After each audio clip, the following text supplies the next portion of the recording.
When a desperate woman witnesses murder in Boston and flees west as a mail-order bride, she never expects to be rejected at the altar or for a lonely station master with a bitter teenage daughter to offer marriage within an hour of meeting her. What starts as a marriage of convenience becomes a deadly game when her past follows her to Wyoming, threatening not just her new family but their very lives. Will love be enough to overcome secrets, lies, and a corrupt detective who'll stop at nothing to silence her forever? Like and subscribe for more epic Western romances that prove it's never too late for a second chance at love. When a murder witness becomes a mail-order bride, everything changes. Western romance drama. The gaslight flickered in the narrow Boston alley, casting dancing shadows that made Catherine Winters press herself deeper into the doorway. She'd only stepped out for air from the stuffy boarding house parlor, but what she witnessed in those next 30 seconds would change her life forever. Detective Morrison stood over Chief Bradley's crumpled form, wiping blood from a brass knuckle. "Should have minded your own business about the docks, old man." Catherine's hand flew to her mouth, stifling the gasp that threatened to escape. She'd heard rumors about corruption in the police department, but seeing Morrison, the same detective who'd been investigating the missing funds from her employer's books commit murder, made her blood run cold. Morrison straightened, adjusting his coat. "Make it look like a robbery," he told his companion, a thin man Catherine didn't recognize. "And find that bookkeeper woman. Bradley said she had copies of the ledgers." Catherine's heart stopped. They were talking about her, the ledgers she'd duplicated when she'd noticed discrepancies in the shipping company's accounts. The same ledgers she'd shown to Chief Bradley just yesterday. She waited until the men disappeared into the fog before emerging from her hiding place. Her hands shook as she hurried back to her room, threw her few belongings into a carpet bag, and retrieved the money she'd been saving. There was only one way to disappear completely from Boston, and she'd been considering it anyway since her father's death 6 months ago. By morning, Catherine Winters had answered a mail-order bride advertisement from Theodore Blackstone, a Wyoming rancher seeking a mature, practical woman for companionship and household management. The train west couldn't leave Boston fast enough. 3 weeks later, Catherine stood on the wooden platform of Clearwater Station, Wyoming territory, her traveling dress wilted from the long journey, and her heart hammering with nervous anticipation. The mountain air was crisp and clean, so different from Boston's smoky atmosphere. She clutched Mr. Blackstone's letter, the one that had seemed so promising back in Massachusetts. The afternoon train hissed and clanked as passengers disembarked around her. Cowboys heading to distant ranches, a family with tired children, a traveling salesman with cases full of promises. But no sign of Theodore Blackstone. "Mrs. Winters." Catherine turned to see a tall, lean man approaching. His brown hair was streaked with early gray, and his eyes were the color of winter sky. He wore a station master's uniform and moved with quiet confidence. "I'm Marcus Harrington, station master here. Mr. Blackstone asked me to meet you." Catherine's stomach dropped. "Asked you to meet me? Where is Mr. Blackstone?" Marcus's expression grew uncomfortable. "I'm afraid there's been a change in plans. He asked me to give you this." He handed her an envelope. Catherine's hands trembled as she opened it, reading the hastily scrawled words that shattered her hopes once again. "Miss Winters, upon reflection, I've decided a woman of 38 is too advanced in years for my requirements.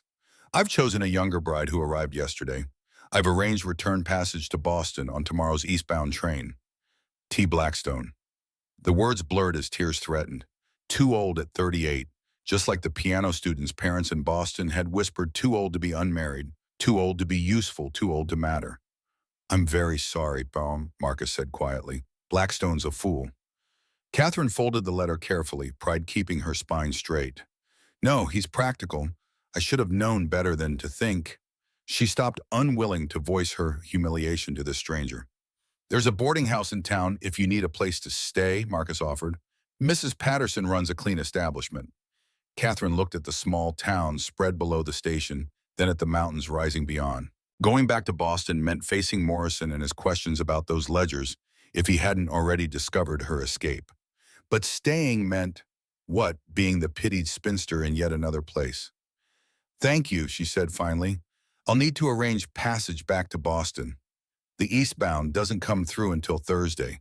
That's 3 days.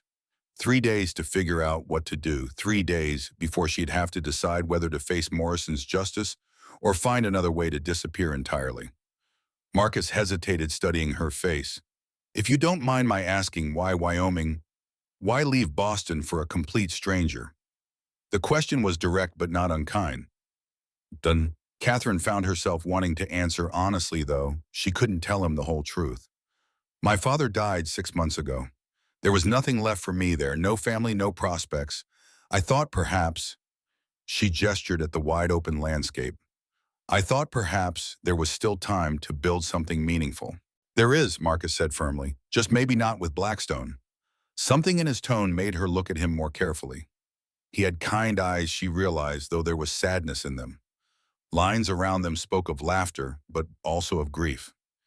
You speak as if you know something about second chances, Catherine said. I do. Marcus was quiet for a moment, then seemed to make a decision. Miss Winters, I'm going to say something that will sound completely insane. You have every right to refuse, but I'd like you to hear me out. Catherine's heart began to race. What is it? I have a proposition, a practical one. Marcus removed his hat, running his fingers through his hair. I'm 43 years old. My wife left 3 years ago, ran off with a traveling salesman.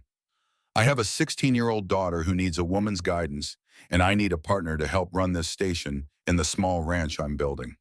He paused, meeting her eyes. I'm not offering romance, Miss Winters. I'm offering partnership, a marriage of convenience that would benefit us both. You'd have a home security purpose. I'd have help with Emma and someone who understands business. Catherine stared at him. You're proposing marriage to a complete stranger? Yes. Based on a 10-minute conversation? Yes.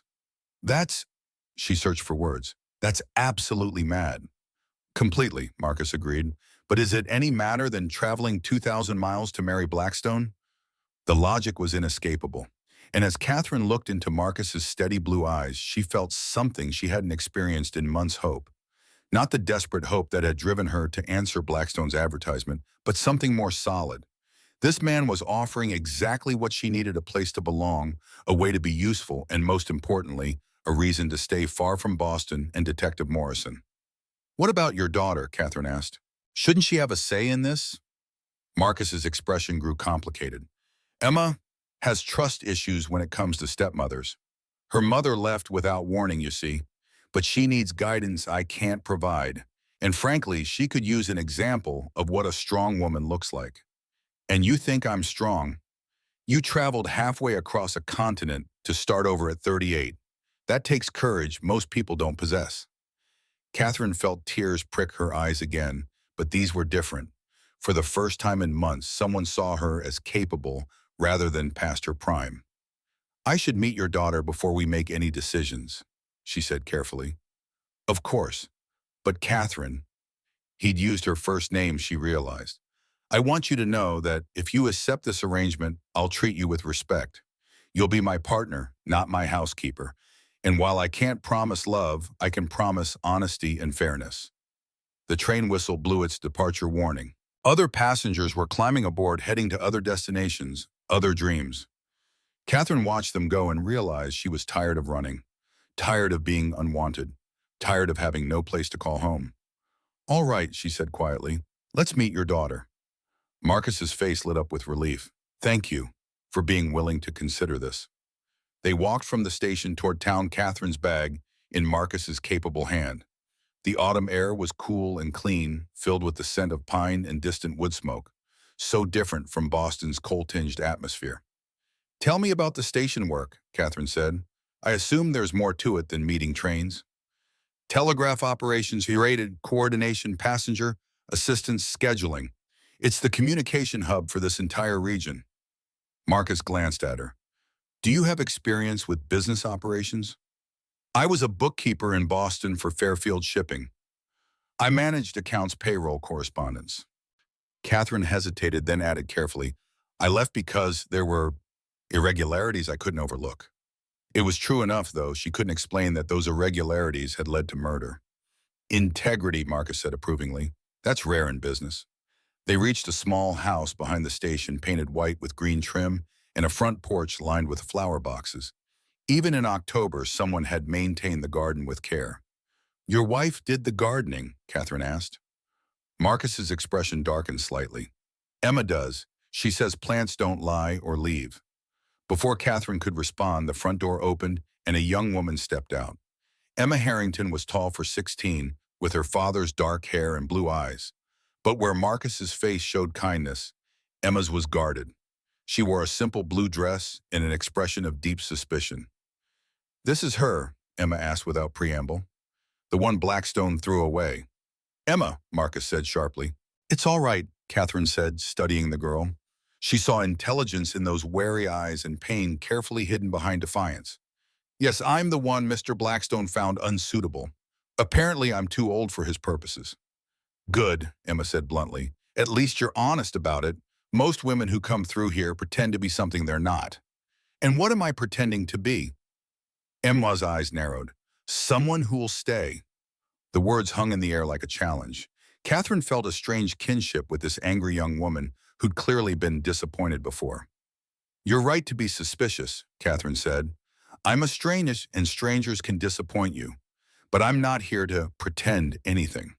Your father has offered me a practical arrangement, a partnership, not a fairy tale. If I accept it will be because I believe we can build something useful together. All three of us.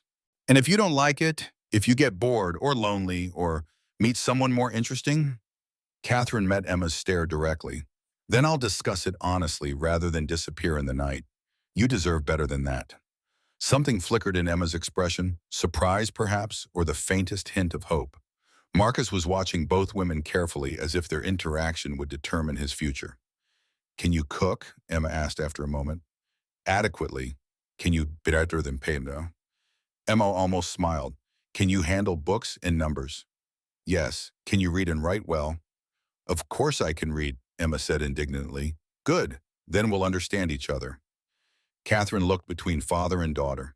"I should be clear about something. I don't intend to replace anyone or change how you've been managing. I'm offering to add to what you've built, not tear it down." Marcus stepped forward. "Catherine, would you like to see the station operations?" "Emma, perhaps you could show her the house." It was clearly a test. Emma studied Catherine for a long moment, then shrugged. "Fine, but don't touch my mother's things." "I wouldn't dream of it." They spent the next hour walking through the small house. Emma showed Catherine each room with careful pride, the kitchen with its efficient layout, the parlor with Marcus's books and Emma's needlework, the upstairs bedrooms with their simple furnishings. In the master bedroom, Catherine noticed a woman's dressing table still held brushes and perfume bottles. "She left everything," Emma said quietly, noticing Catherine's glance. "Just took her jewelry and ran." "I'm sorry," Catherine said. "That must have been very painful." "Pa was hurt worse than me. He really loved her." Emma's voice was matter-of-fact, but Catherine caught the underlying hurt. She said ranch life was too hard, too lonely. Said she needed excitement. "Some people aren't built for quiet contentment," Catherine said carefully. "That doesn't mean quiet contentment isn't valuable." Emma shot her a sharp look. "You think you're built for it?" "I hope so. I've had enough excitement to last a lifetime." They returned downstairs to find Marcus at the kitchen table with papers spread before him. Station logs, Catherine realized, in what looked like ranch accounts. "The books," he explained, looking up. "I've been managing everything myself since I've been alone. It's getting unwieldy." Catherine moved closer, studying the neat columns of figures. Even at a glance, she could see places where systems could be improved, where efficiency could be increased. "You're doing well," she said honestly. "But yes, I can see where another set of hands would help. The phrased coordination alone must take hours each week. You understand this work." "I manage similar operations in Boston, just on a larger scale." Catherine paused, then made her decision. "Marcus, I'd like to accept your proposal." Emma's eyes widened. Marcus set down his pen, studying Catherine's face. "You're certain, as certain as anyone can be about something this unprecedented?" Catherine smiled slightly. "But yes, I think we could build something good together. All three of us." Marcus stood, extending his hand formally. "Then let's make this official. There's a justice of the peace in town, but if you prefer a church ceremony..." "Simple and practical suits me," Catherine said, shaking his hand. "When tomorrow morning?" "Tomorrow." Emma's voice cracked slightly. "You're really doing this? You're really marrying a complete stranger." Marcus moved to his daughter, placing gentle hands on her shoulders. "Emma, I know this seems sudden, but Catherine isn't a stranger anymore. She's going to be family, and I think your mother would approve of her." Emma's eyes filled with tears. She quickly blinked away. "You don't know what Ma would think? She's been gone for 3 years." "I know she'd want you to have someone who will stay," Marcus said gently. "Someone who will see how remarkable you are and help you become everything you can be." Catherine watched this exchange with growing understanding. This wasn't just about Marcus needing help with the station or ranch. This was about a father desperately wanting to give his daughter the stability and feminine guidance she'd been denied. "Emma," Catherine said quietly, "I want you to know something. I've never been married before, never had children. I don't know how to be a stepmother, but I do know how to be a friend, a teacher, and someone who keeps her promises. That's what I'm offering, not to replace anyone, but to be here consistently for as long as you'll have me." Emma stared at her for a long moment, then nodded slowly. "All right," she said. "But if you hurt my father, I'll make your life very difficult." Catherine almost smiled at the fierce protectiveness in the girl's voice. "I'd expect nothing less." That evening, Catherine sat on the small porch behind the house watching the sun set behind the mountains. Tomorrow she would marry a man she'd known for less than 12 hours. It was impulsive, dangerous, and completely unlike anything she'd ever done. It was also, she realized, exactly what she needed. Marcus joined her on the porch carrying 2 cups of coffee. "Second and thoughts?" "Third and fourth of thoughts," Catherine admitted, "but not regrets." "Good." Marcus settled beside her, careful to maintain a respectful distance. "I want you to know, Catherine, that regardless of what happens between us personally, you'll always have a home here. This arrangement isn't contingent on developing feelings." Catherine appreciated his directness. "Thank you. That's good to know." She paused. "Can I ask what happened with your wife?" "You don't have to answer if it's too personal." Marcus was quiet for so long, Catherine thought he wouldn't respond. Then he said, "Margaret was 19 when we married. Beautiful, lively, full of dreams about ranch life. But reality was harder than she'd imagined. The isolation, the work, the responsibility of helping run the station. When Emma was born, things got better for a while. But as Emma grew older and needed less constant attention, Margaret grew restless again." He took a sip of coffee. "The traveling salesman was just the excuse. She'd been planning to leave for months. She told me ranch life was killing her spirit, that she needed to see the world experience life. She took our savings and Emma's college fund."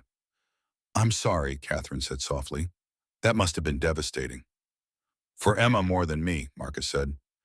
"I'd begun to realize Margaret and I wanted different things. But Emma, she thought it was her fault somehow.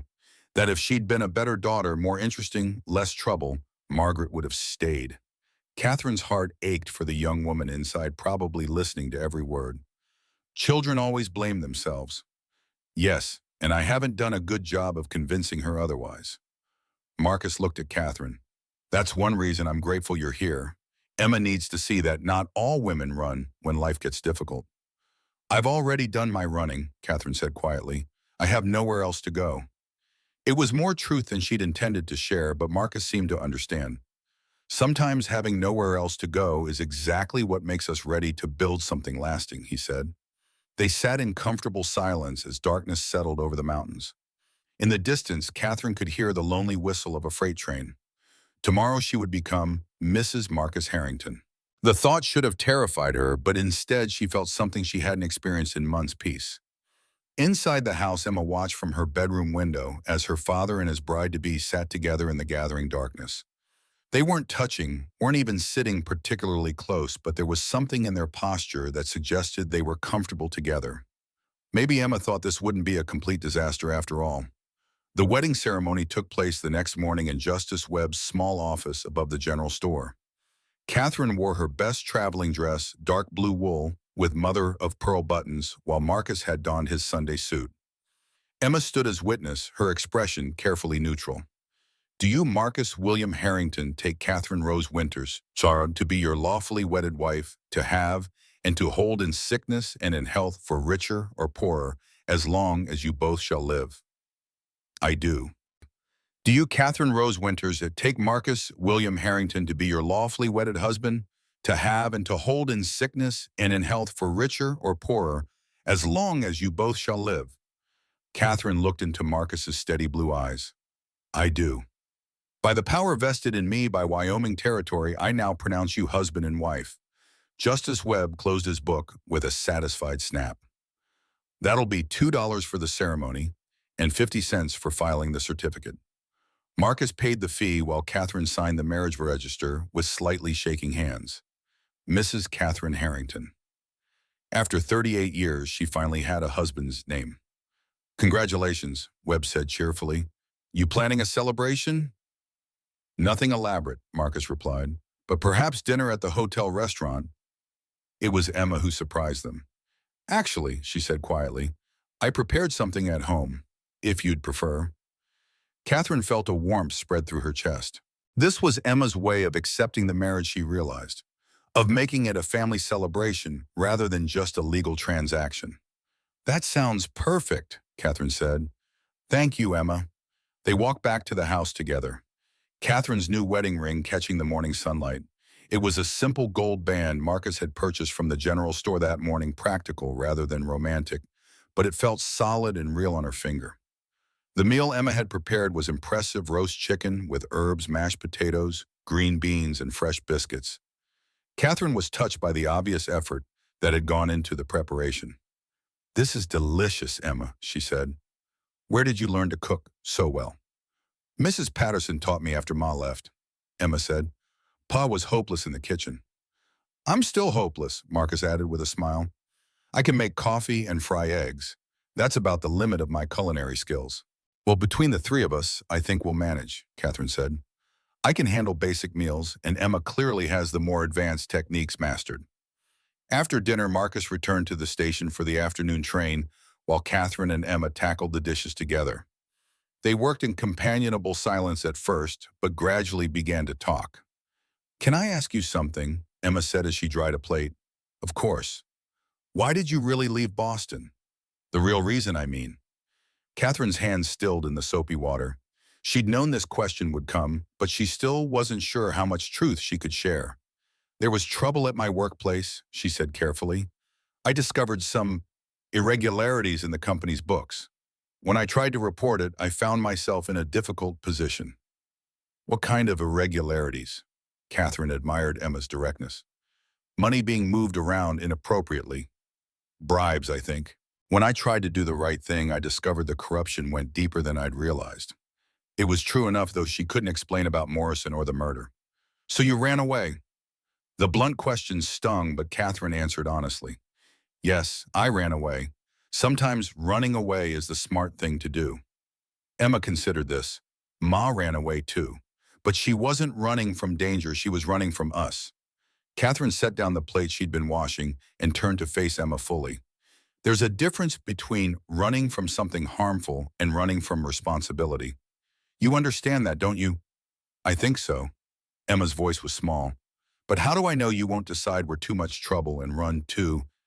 Catherine's heart ached for this young woman who'd been abandoned by the one person who should have loved her unconditionally. You don't know, she said honestly. I can make promises, but words are easy. You'll have to judge me by my actions. And if I'm difficult, if I test you and make things hard, then I'll deal with it. Emma, I'm not some young woman with romantic notions about family life. I'm 38 years old. I know life is difficult and people are complicated. I'm not looking for perfection. I'm looking for purpose. That afternoon, Catherine began learning the intricacies of station management. The telegraph key was familiar. She'd learned Morse code years ago, but coordinating train schedules, freight manifests, and passenger transfers required a different kind of organizational skill. The afternoon eastbound brings mail and sometimes passengers for the spur lines, Marcus explained, showing her the routing charts. We have to sort everything for the local delivery service and the ranch connections. Catherine studied the charts, already seeing ways to streamline the process. What about freight shipments? Do you handle cargo transfers? Some, mostly cattle shipments and mining equipment headed for the silver claims up north. Marcus glanced at her. Are you already planning improvements?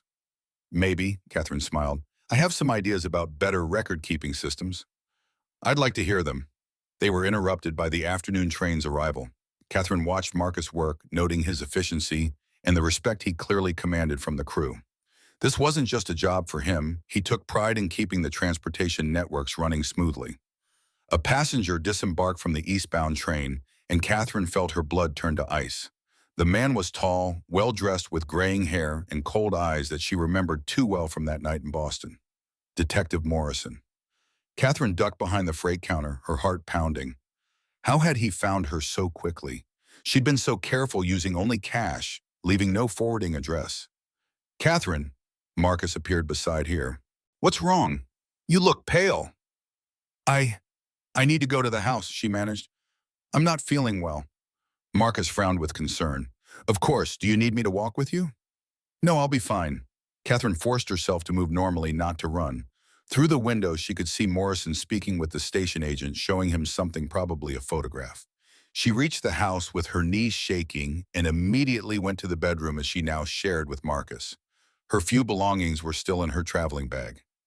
If she had to run again... Mrs. Harrington. Emma appeared in the doorway. Pa said you were feeling poorly. Catherine realized she was sitting on the bed, staring at her packed bag. Emma, I need to ask you something, and I need you to tell your father. If anyone comes asking about me, about Catherine Winters, you don't know anyone by that name. Can you do that? Emma's eyes widened. You are running from something. Yes, and I'm sorry because this isn't fair to you or your father, but what kind of trouble are you in? Catherine looked at this girl who'd already been abandoned once. She deserved some version of the truth. I witnessed something terrible in Boston. A crime. The person who committed it is looking for me, and if he finds me...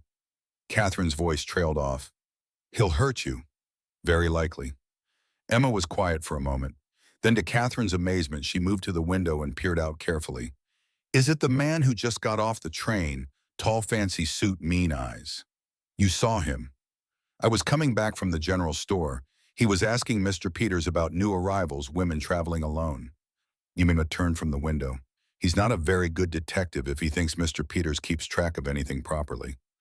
Catherine stared at her. You're not afraid. Of course I'm afraid, but you're family now. Emma's voice was matter-of-fact.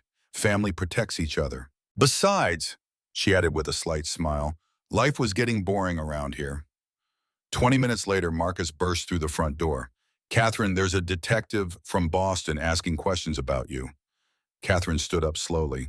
I know, I saw him. He says you're wanted for questioning in connection with a murder. That's true. Marcus stopped short. Catherine, I didn't kill anyone, Marcus. But I witnessed a murder, and the man who committed it is the same man who's tracking me now.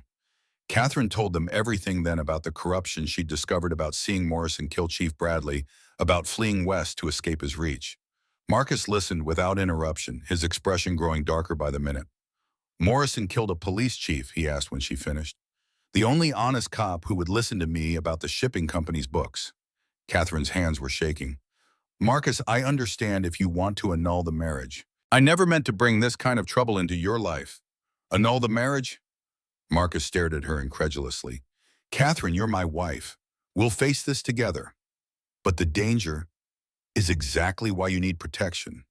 Marcus began pacing. Morrison has no legal authority here. Wyoming territory doesn't recognize Boston police jurisdiction without proper paperwork from the territorial governor. He'll have paperwork eventually. Eventually isn't today. Marcus stopped pacing and looked at her intently. Catherine, do you still have copies of those ledgers? I memorized the key figures, but the actual papers. Catherine stopped. Actually, yes. I sewed them into the lining of my traveling coat. I was afraid to leave them anywhere they might be discovered. Good, that gives us leverage. Marcus sat down beside her. Here's what we're going to do. Emma, I need you to go to town and tell Sheriff Conway that a man claiming to be a Boston detective is asking questions without showing proper credentials. Will that stop him? Catherine asked. It'll slow him down, and it establishes that he's operating outside legal channels. Marcus took her hands. Catherine, I meant what I said about partnership. I won't let Morrison hurt you. That evening, they received word that Morrison had taken a room at the hotel and was claiming to be investigating a fugitive from justice. Sheriff Conway had asked to see his paperwork and been told it was in transit. He's stalling, Marcus said over dinner, which means he doesn't have official sanction for this pursuit. Or he's waiting for backup, Catherine said quietly. Either way, we have time to plan. Marcus looked between Catherine and Emma. I think we should take a trip. A trip, Emma looked puzzled. To visit my brother's ranch up near Sheridan. It's a 3-day ride, and he's got enough hands to provide security if needed. Marcus paused. Unless anyone asks, we're just taking a delayed honeymoon. Catherine felt a surge of gratitude so strong it brought tears to her eyes. You'd do that, risk your business, your safety. Catherine, you're part of this family now. We protect our own. They spent the next hour planning their departure. Emma would pack supplies while Marcus arranged for the station to be covered by his assistant. Catherine would retrieve the ledger copies from her coat lining.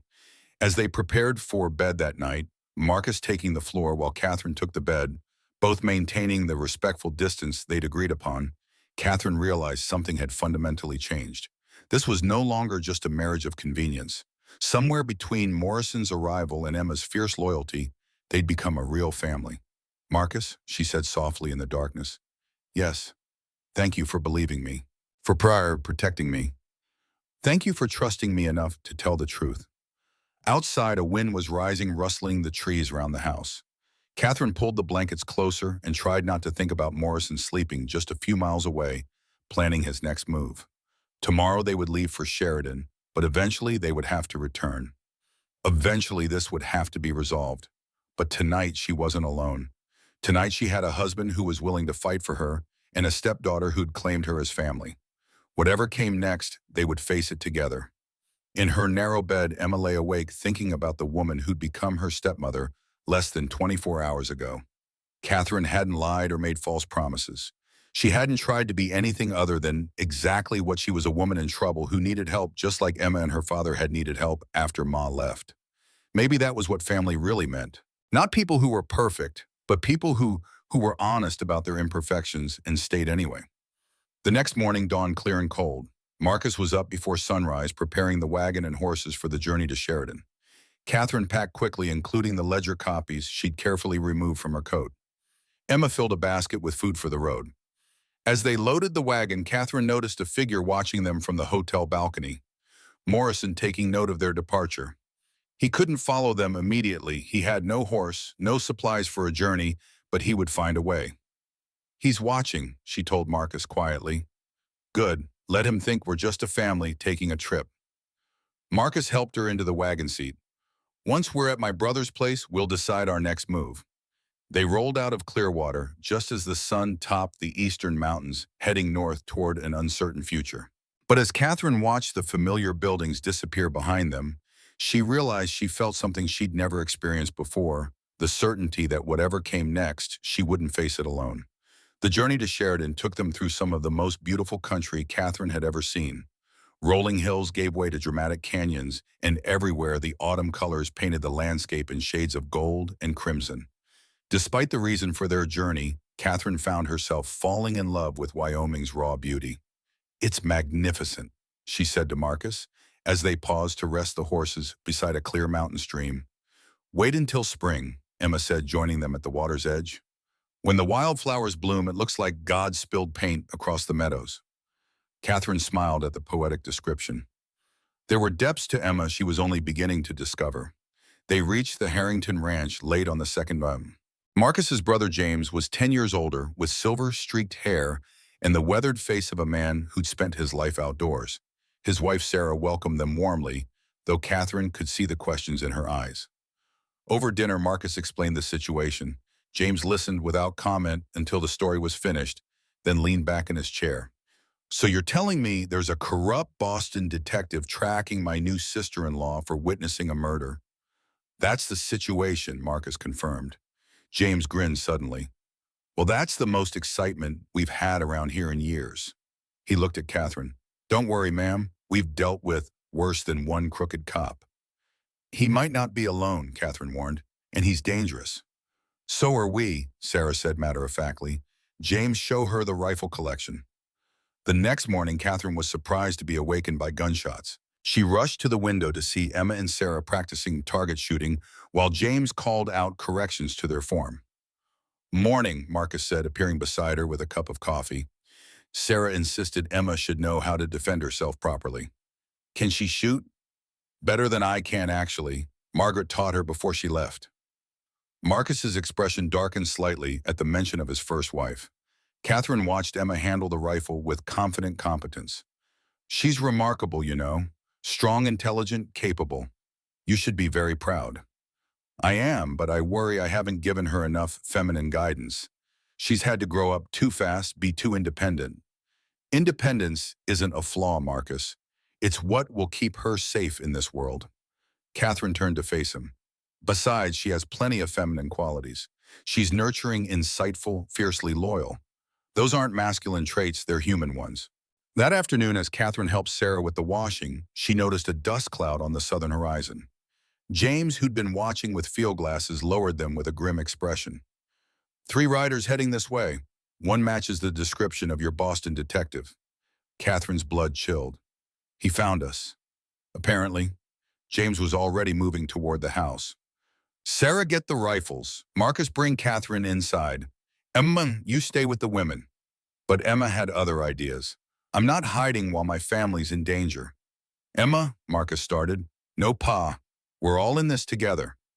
Catherine felt a surge of pride at the girl's courage, even as fear knotted her stomach. Morrison had found them despite their precautions, and he'd brought help. The three men rode into the ranch yard with the confidence of people who expected to be obeyed. Morrison dismounted first, adjusting his coat to make his gun visible. "I'm Detective Morrison, Boston Police. I'm here for Catherine Winters." James stepped onto the porch, his own rifle visible in his hands. "This is private property. You have no authority here." "I have a warrant for Miss Winters' arrest in connection with murder." "Let's see it," Marcus said, emerging from the house. Catherine and the women remained inside, but she could hear every word through the open window. Morrison hesitated. "The paperwork is being processed through territorial authorities." "So you have no warrant," James said flatly. "No jurisdiction, no legal standing. You're trespassing. That woman is a fugitive from justice.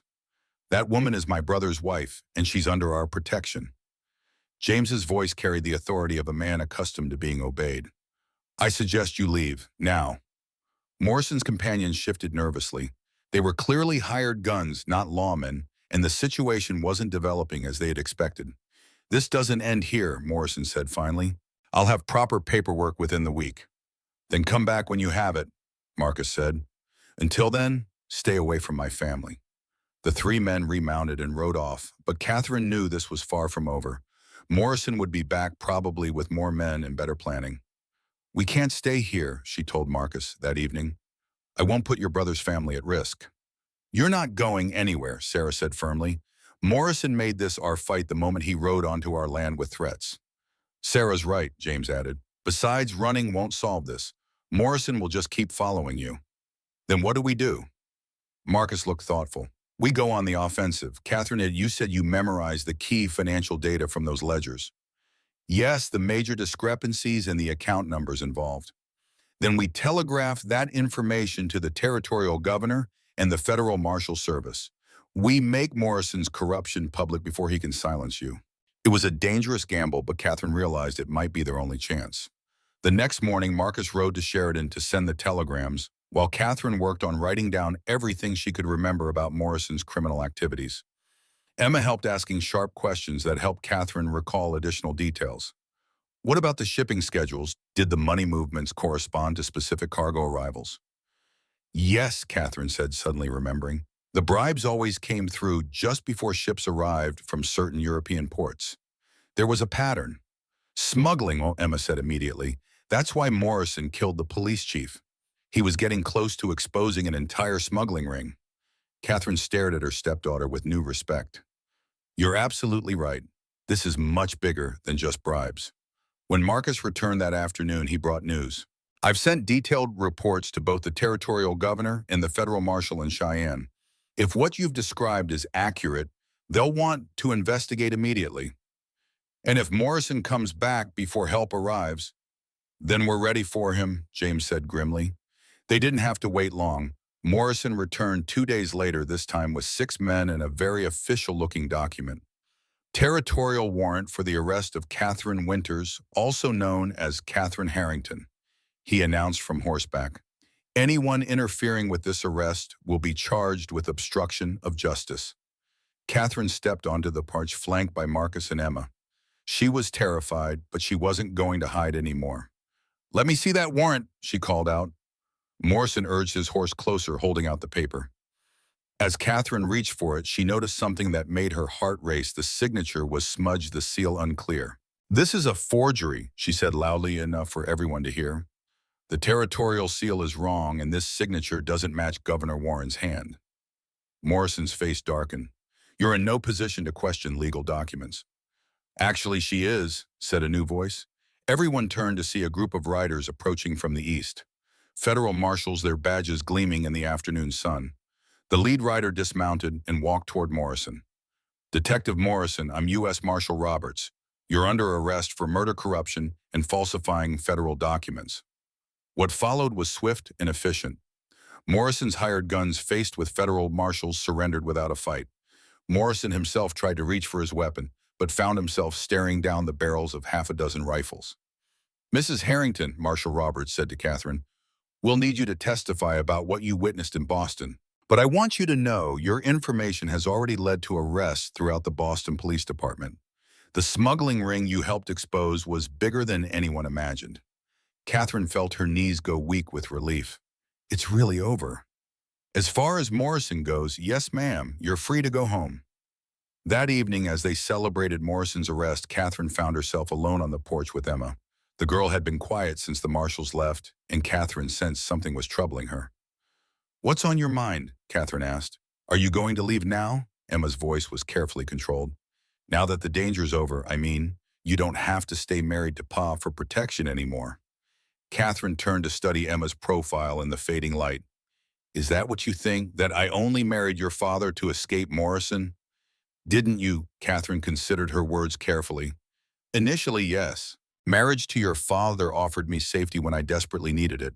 But Emma, somewhere along the way, something changed." "What changed?"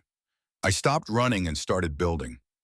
I stopped thinking about what I was escaping from and started thinking about what I was creating." Catherine paused. "Your father is a good man. You're an exceptional young woman. And this place, this life, it's become home in ways I never expected." Emma was quiet for a long moment. "Then, so you're staying? Really staying? If you'll have me, if your father will have me?" Catherine smiled. "I know this all happened quickly, unconventionally. But Emma, I love you both. Not the desperate love of someone with no other options, but the deep, committed love of someone who's found exactly where she belongs." Emma's face crumpled suddenly, and she threw her arms around Catherine. "I was so scared you'd leave," she whispered. "I was so scared I'd lose another mother." Catherine held her tight, her own tears flowing freely. "Never," she whispered back. "You're stuck with me now, sweetheart, for as long as you want me." They were still embracing when Marcus found them. He stopped in the doorway, taking in the scene with obvious emotion. "Everything all right out here?" he asked softly. "Everything's perfect," Emma said, wiping her eyes. "I was just making sure Catherine knows she's stuck with us." Marcus moved to sit beside Catherine on the porch swing. "Are we stuck with you, I mean?" Catherine looked between her husband and stepdaughter, these people who'd become her family in the space of a week. "I'm afraid so, if that's what you want." "It's what we want," Marcus said firmly. "Catherine, I know our marriage began as a practical arrangement, but, Catherine prompted, "but I find myself hoping it becomes something more." Catherine felt her heart race. "What kind of something more?" Marcus took her hand. "The kind where we're married because we choose each other, not because circumstances forced us together. The kind where we build a real partnership, a real family, a real future." "I'd like that," Catherine said softly. "I'd like that very much." 6 months later, Catherine stood in the same spot on the Clearwater Station platform where she'd first met Marcus. They'd returned for a very specific purpose. "Are you sure about this?" Marcus asked, adjusting his tie nervously. "Completely sure," Catherine replied, smoothing her new blue dress. We got married the first time out of necessity. This time we're choosing each other." Emma stood beside them, beaming with pride. She wore a new dress too, and in her hands was a bouquet of wildflowers she'd picked that morning. "Dearly beloved," Justice Webb began, "we are gathered here today to witness the renewal of vows between Marcus and Catherine Harrington." This time when they spoke their vows, every word was chosen, deliberately spoken with full knowledge of what marriage meant. When Marcus kissed his bride, Catherine felt the difference. This wasn't the tentative kiss of strangers making a desperate bargain. This was the kiss of partners who'd chosen to build a life together. "Ladies and gentlemen," Webb announced, "I present to you Mr. and Mrs. Marcus Harrington again." The small crowd of townspeople applauded. Catherine looked out at the faces of people who'd become friends and neighbors. Then at Emma, who was crying happy tears. Then at Marcus, who was looking at her like she was the most precious thing in the world. A year ago, she'd been a lonely spinster in Boston with no prospects and no family. Today, she was a wife, a mother, a partner in a growing business, and a valued member of her community. The transformation still amazed her. "No regrets," Marcus whispered as they walked back toward their home. Catherine thought about Morrison safely imprisoned, about the ledgers that had helped expose an entire criminal network, about the terrified woman who'd fled Boston with nothing but a carpetbag and desperate hope. "None," she said firmly, "not a single one." That evening, as they celebrated with dinner at the hotel restaurant, Emma raised her glass of lemonade in a toast. "To second chances," she said solemnly, "and to families that choose each other." Catherine and Marcus raised their glasses to meet hers. "To second chances," they echoed. And as the sun set over the Wyoming mountains, painting the sky in shades of gold and rose, Catherine Harrington knew with absolute certainty that she was exactly where she belonged. Sometimes the most impulsive decisions turned out to be the wisest ones. Sometimes a desperate leap of faith landed you exactly where you needed to be. Sometimes, if you were very lucky, love found you on a train platform in the middle of nowhere and offered you everything you'd never dared to dream of.